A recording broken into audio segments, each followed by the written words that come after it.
Hello friends, ഇന്നത്തെ video ഇഞ്ചിയുടെ കളയെടുപ്പും വളം പ്രയോഗവുമാണ് പറയുന്നത്. അപ്പോൾ നമുക്ക് വീഡിയോ കാണുന്നതിന് മുമ്പ് ഒന്ന് സബ്സ്ക്രൈബ് ചെയ്തിട്ട് കാണാം. ജൂൺ മാസമായതുകൊണ്ട് നമുക്കിപ്പം നീർവാർച്ച ഉറപ്പാക്കേണ്ട സമയമാണ്. കാരണം ചാലിലൊക്കെ വെള്ളം കെട്ടിക്കിടന്നാൽ ഇഞ്ചിയിൽ ഇതുപോലെ അഴുകൽ രോഗം ഉണ്ടാകാൻ സാധ്യതയുണ്ട്. അതുകൊണ്ട് അത് ശ്രദ്ധിക്കണം.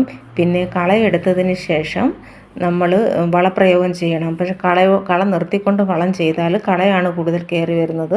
അപ്പോൾ നമുക്ക് വളം ചെയ്യാൻ രാസവളം ചെയ്യുന്നവർ അങ്ങനെ ചെയ്യുക, അല്ലെങ്കിൽ ജൈവവളം ചെയ്യുക. ജൈവവളം ചെയ്യുകയാണെങ്കിൽ പച്ചച്ചാണകത്തിൻ്റെ സ്ലറി കലക്കി നല്ലതുപോലെ പണയിൽ ഒഴിച്ചു കൊടുത്തതിന് ശേഷം നമ്മൾ പച്ചിലത്തോല് വെട്ടി പുതയിടുന്നത് നല്ലതാണ്.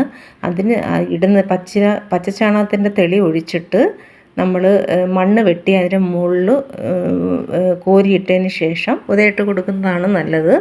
പിന്നെ പൊട്ടാഷ് ഉപയോഗിക്കാത്തവർ ജൈവ പൊട്ടാഷ് വാങ്ങിക്കാൻ കിട്ടും. അതല്ലെങ്കിൽ കപ്പലണ്ടി പിണ്ണാക്കും ചാണകത്തിൻ്റെ കൂടെ പുളിപ്പിച്ച് ഒഴിച്ചാൽ നല്ല വിളവ് നമുക്ക് കിട്ടുന്നതായിരിക്കും.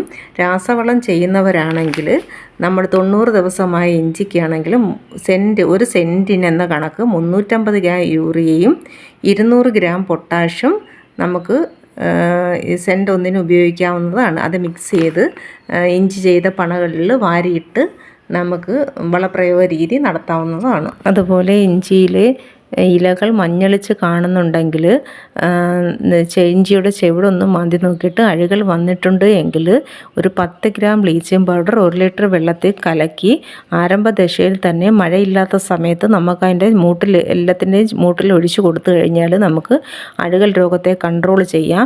അതല്ലെങ്കിൽ സ്യൂഡോമോണസ് വാങ്ങി 20 ഗ്രാം 1 ലിറ്റർ വെള്ളത്തിൽ കലക്കി ചുവട്ടുകളിൽ ഒഴിച്ചു കൊടുക്കുക. ആരംഭദശയിൽ തന്നെ ചെയ്തു കൊടുത്താൽ നമുക്ക് ഈ അഴുകൽ രോഗത്തെ കൺട്രോൾ ചെയ്യാൻ സാധിക്കും.